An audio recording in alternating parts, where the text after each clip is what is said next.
Don't ever come back. I'll put all your belongings outside. Starting from today, we're separated. My name is Karen. I'm a full-time employee in my 30s, a childless housewife living with my younger husband. I mostly go into the office, but occasionally work from home. Once, I returned home after about a month-long business trip abroad. I was planning to go home after stopping by my office. That day, there was a hurricane, so the trains were stopped. Even local trains were running but with significant delays, and some lines were completely out of service. I had no choice but to spend the night at the office, and I could only get home the next day. To my surprise, my mother-in-law was in my room. My room also serves as my office and has a lot of important items I use for work. Moreover, my Mill hadn't just come to visit. She had been living at our place for about 2 weeks. As if that wasn't enough to understand, all of my personal belongings had been put outside. Work computers, peripherals, important documents, a case with my checkbook and signature stamp, expensive jewelry, and even clothes were all out. Seeing the front of my house scattered with my stuff, I was stunned. I was just visiting my son's house. I intended to leave yesterday before you came back, but the hurricane made it impossible. I learned from my Mill that some of my computers and jewelry had been stolen. It's unforgivable to put my stuff outside in the first place. Not to mention she should have known things could get stolen. I can't comprehend how she could put my belongings outside without understanding such a basic concept. I never thought things would get stolen. I just put them out because they were in my way. I called the police right away, but having officers gathered in front of my house was embarrassing, and the neighbors' stares were painful. In shock and panic, I called my husband immediately. My mom says she's lonely since my dad left. I couldn't just ignore her crying every day. Didn't your dad leave because he got fed up with her? Besides, I asked you many times on chat how things were at home while I was on my business trip. Why didn't you tell me your mom was staying? Well, I thought you'd get mad, so I couldn't tell you. First of all, don't turn my office into your mom's room without asking me. I gave my confused husband an earful. How can you think it's okay for a woman past 60 to live alone? Don't you feel sorry for her? You're cold, Karen. My own mom is past 60 and lives alone, you know. If anyone thinks my Mill is pitiable, I'd like to meet them. I was beyond words. Does she not like our house? She freeloads and even meddles, changing this and that. I'm so angry it's driving me crazy. My husband seems to care that I'm angry. But then he said, I've always wanted you to get along with my mom. I thought this might be a good opportunity, making no sense at all. I didn't have a bad impression of my Mill before we got married. It's partly my fault for not seeing through her, but I never thought she'd be this insane. I'm just at a loss. After explaining the situation to the police, even they looked at me in disbelief. The officer was lecturing my Mill, but she didn't seem to understand why she was being scolded, making the conversation pointless. As I was putting my stuff back inside the house, a piece of paper fell out from my work documents. What is this? Upon closer look, it was a divorce paper. Of course, I hadn't prepared anything like that. I haven't even been married for a year. Hey, I didn't prepare this, you know. Just then, my husband appeared, and I immediately asked him about it. I have no idea about that either, my husband claimed, refusing to admit anything. While arguing with my unyielding husband, my mother-in-law spoke up. I'm the one who prepared it. If I slip it into Karen's belongings, it will look like Karen was the one who prepared it, won't it? What? Turns out, my Mill had snuck into our house while I was away on a business trip. She'd removed my luggage from the entryway under the guise of making space, and secretly planted divorce papers in there, making it appear as though I'd been considering divorce all along. I can't even think straight anymore. I felt all the energy drain from my body and collapsed onto the floor, but it didn't work out as smoothly as I'd hoped. You came home a little earlier than expected, and I certainly didn't expect someone to steal Karen's stuff," she added. Despite the fact that this led to the police being called, my Mill showed no remorse.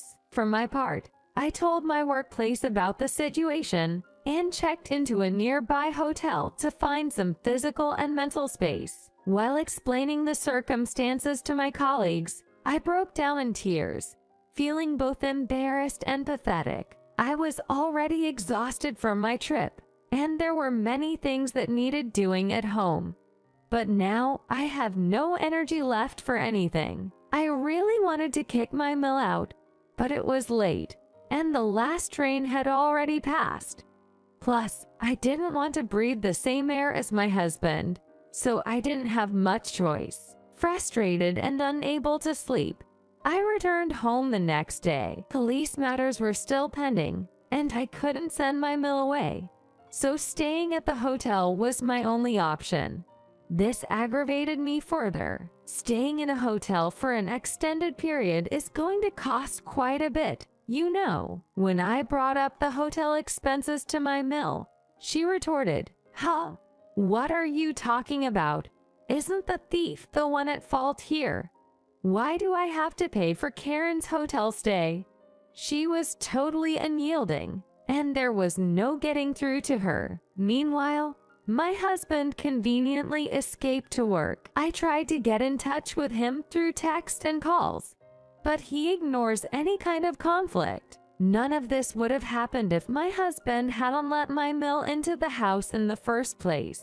As I was packing to go back to the hotel, my Mill sniped, "Oh, Karen, another business trip? You really don't care for my son, do you?" Holding back the urge to slap her, I retorted, "I don't need life advice from someone who couldn't even take care of her own husband.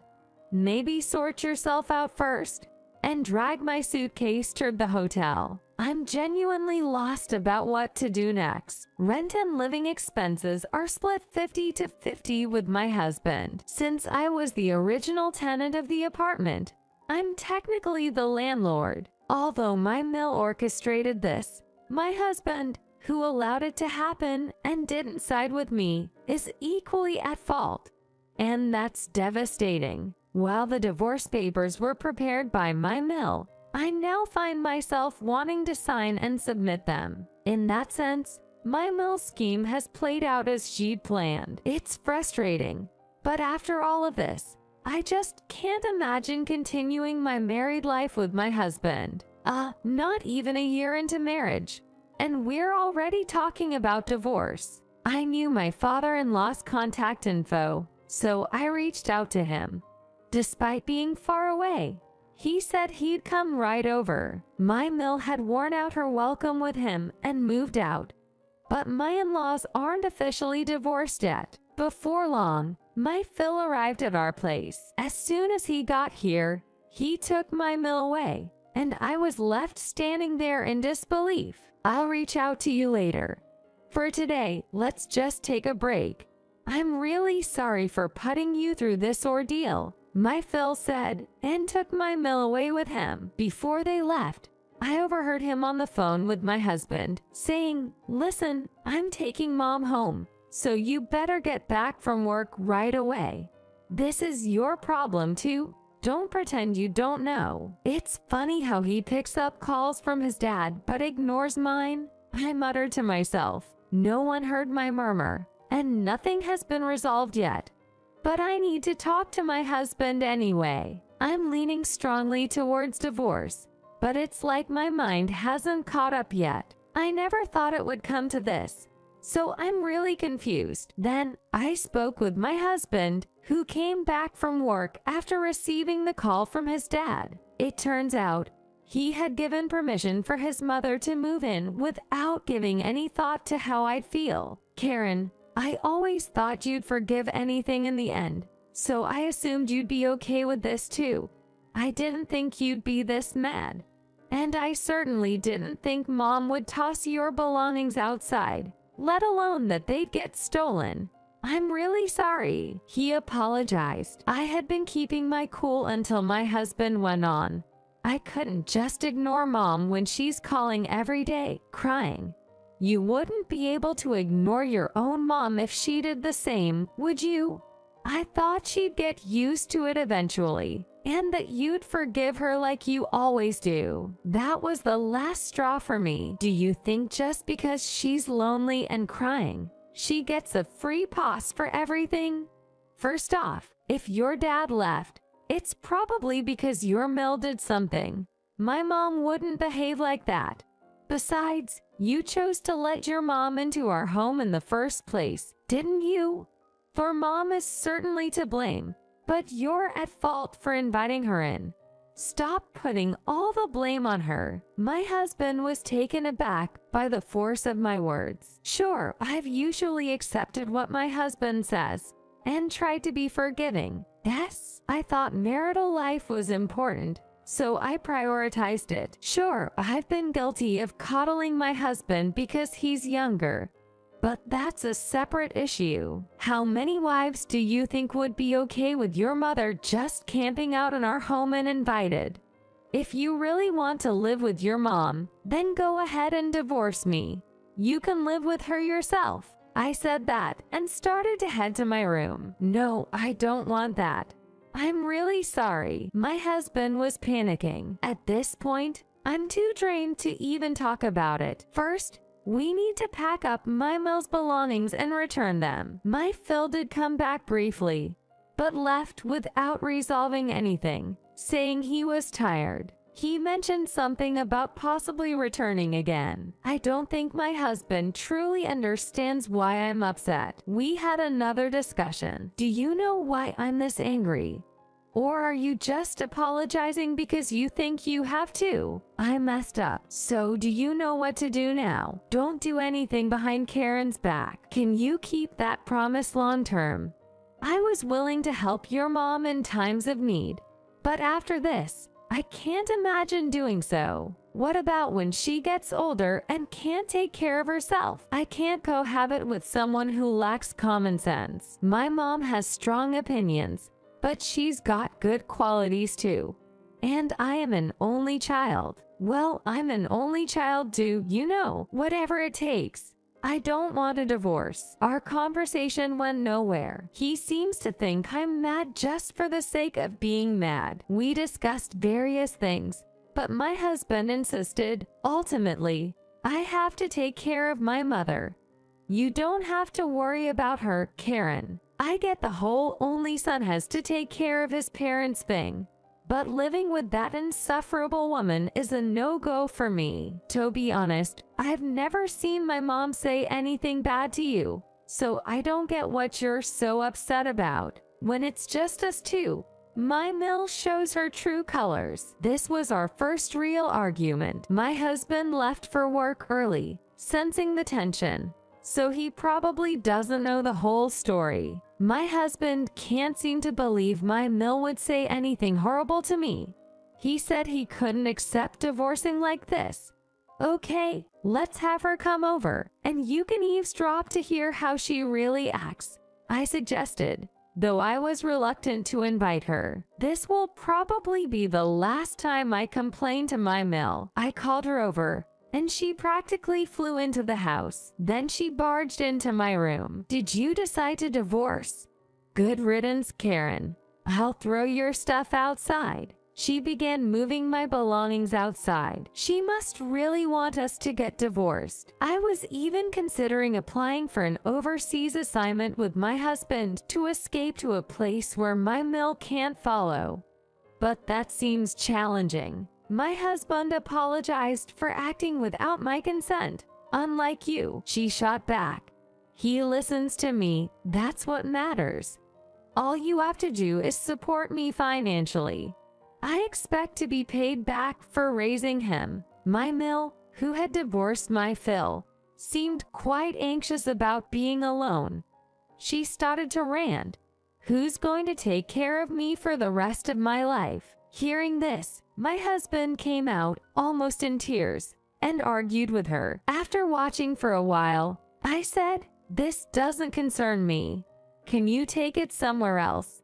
This is my room," and kicked both of them out. I simply said, "I'll be moving out from today," and closed the door. That was all I could handle. I want to leave as soon as possible. I'll consult a lawyer tomorrow. My mill was still rambling on, but I just couldn't take it anymore.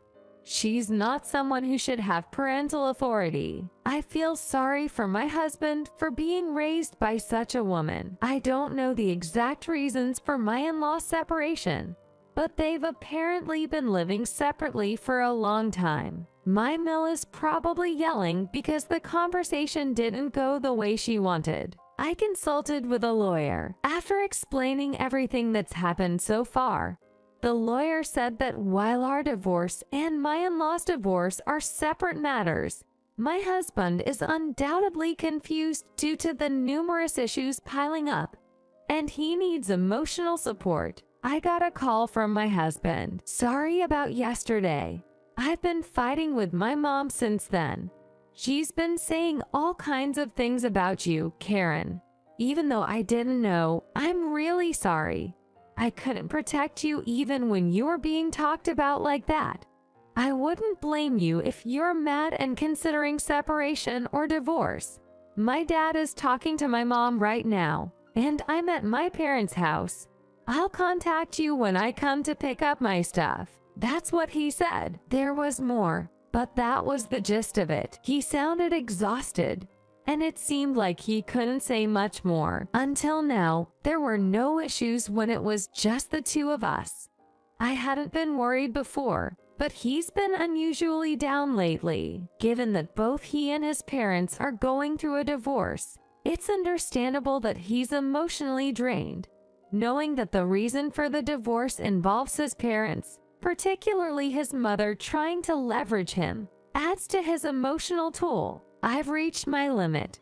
The thought of having to deal with that monstrous mill forever if I stay with him makes me consider divorce as the only option. I haven't completely fallen out of love with my husband, but honestly, I never want to deal with my mill again, unless my husband says I'll cut ties with my mom. So please reconsider the divorce.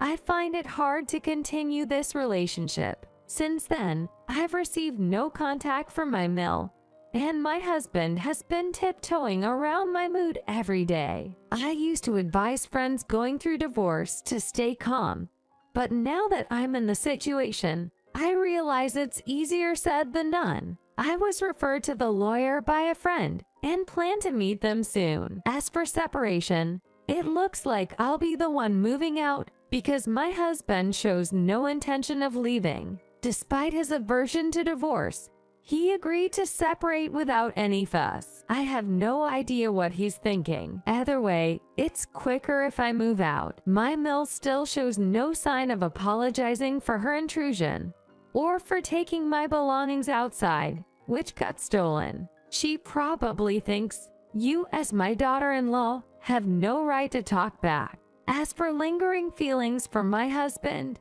I honestly don't know. I do think some emotional attachment remains. Things have changed dramatically in the last few days.